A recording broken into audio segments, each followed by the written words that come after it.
আমি আমাৰ আজাদ হিন্দ ফৌজ স্মৃতি মঞ্চৰ পৰা আমি আজি এটা সভা পাতিছিল আৰু তাতে আমি এটা কাৰ্যসূচী লৈছো যে আমি 15 দিন মানৰ ভিতৰতে যিমানখিনি আমাৰ চৰকাৰৰ পৰা যিমানখিনি পাৰমিশন ল'ব লগা আছে এইবিলাক আমি ল'ম লৈ আমি গৌৰীপুৰ তথা ধুবৰী ডিস্ট্ৰিক্টৰ গোটেই মানুহৰ তাতে আমাৰ অনুৰোধ বিনম্ৰ অনুৰোধ আমি যেই আজাদ হিন্দ ফৌজৰ এটা স্মৃতিসৌধ আমি এটা নিৰ্মাণ কৰিম বুলি আশা লৈছো আমি তাতে আমি গৌৰীপুৰ আৰু ধুবৰীবাসী সকলোকে আমি মানে বিনীত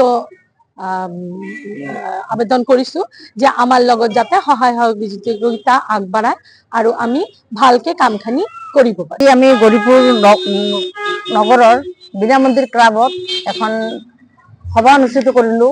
সেই সভাত হৈছে আমাৰ আজাদ হিন্দ ফৌজৰ স্মৃতি সৌধ এটা নিৰ্মাণ কৰিম। তাৰ কাৰণে আমি এখন মিটিং কৰিলো।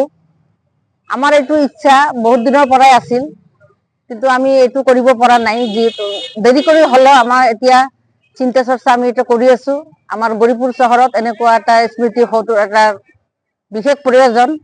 গতিকে অনতিপলমে আমি যদি জিলা প্ৰশাসন বা চৰকাৰৰ পৰাও যদি আমি অলপ সহযোগিতা পাওঁ, আমাৰ গৌৰীপুৰত আমি এইটো স্মৃতিটো আমি ৰাখি যাম বুলি আমি চেষ্টা চলাই আছো আৰু আমি এইটো কৰিম বুলি আমি আক্ৰান্ত পৰিশ্ৰম কৰি হলেও আমি এই স্মৃতি সৌধটো আমি নিৰ্মাণ কৰিম।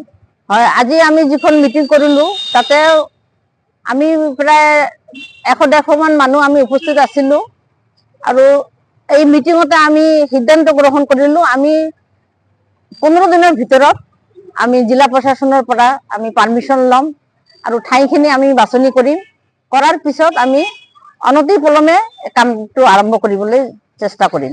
মই জাহানাৰা হুছেইনে এইটোৱে আহ্বান কৰো যে আমাৰ গৌৰীপুৰবাসী আৰু ধুবৰীবাসী ৰাইজৰ সহায় সহযোগিতা বিচাৰো আৰু একান্তভাৱে আমাৰ লগত যাতে জড়িত হয় তাৰ কাৰণে আমি ধন্যবাদ জ্ঞাপন কৰিম। আমি আমাৰ আজাদ হিন্দ ফৌজ স্মৃতি মঞ্চৰ পৰা আমি আজি এটা সভা পাতিছিল আৰু তাতে আমি এটা কাৰ্যসূচী লৈছো যে আমি 15 দিন মানৰ ভিতৰতে যিমানখিনি আমাৰ চৰকাৰৰ পৰা যিমানখিনি পাৰমিশন ল'ব লগা আছে এইবিলাক আমি ল'ম লৈ আমি গৌৰীপুৰ তথা ধুবৰী ডিস্ট্ৰিক্টৰ গোটেই মানুহৰ তাতে আমাৰ অনুৰোধ বিনম্ৰ অনুৰোধ আমি যেই আজাদ হিন্দ ফৌজৰ এটা স্মৃতিসৌধ আমি এটা নিৰ্মাণ কৰিম বুলি আশা লৈছো আমি তাতে আমি গৌৰীপুৰ আৰু ধুবৰীবাসী সকলোকে আমি মানে বিনীত আবেদন কৰিছো যে আমাৰ লগত যাতে সহায় সহযোগিতা আগবঢ়ায় আৰু আমি ভালকে কামখিনি কৰিব পাৰো। আমি গৌৰীপুৰ নগৰৰ বিনা মন্দিৰ ক্লাবত এখন সভা অনুষ্ঠিত কৰিলো। সেই সভাত হৈছে আমাৰ আজাদ হিন্দ ফৌজৰ স্মৃতি সৌধ এটা নিৰ্মাণ কৰিম। তাৰ কাৰণে আমি এখন মিটিং কৰিলো। আমাৰ এইটো ইচ্ছা বহুত দিনৰ পৰাই আছিল, কিন্তু আমি এইটো কৰিব পৰা নাই। যিহেতু দেৰি কৰি হলেও আমাৰ এতিয়া চিন্তা চৰ্চা আমি এটা কৰি আছো। আমাৰ গৌৰীপুৰ চহৰত এনেকুৱা এটা স্মৃতি সৌধৰ এটা বিশেষ প্ৰয়োজন।